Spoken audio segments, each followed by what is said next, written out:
Hello বন্ধুরা, আসসালামু আলাইকুম। সবাই কেমন আছেন? এটা পাকছে, এত মিষ্টি ভাই। এই যে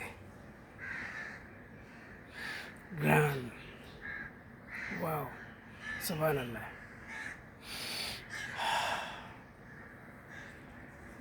এটা পাকে নেই, শুধু একটাই পাকছে।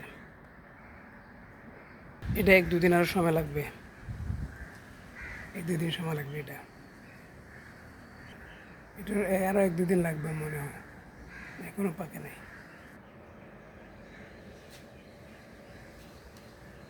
এটা পাকে নাই এখনো, এটাও পাকে নাই, রেডি হয়নি।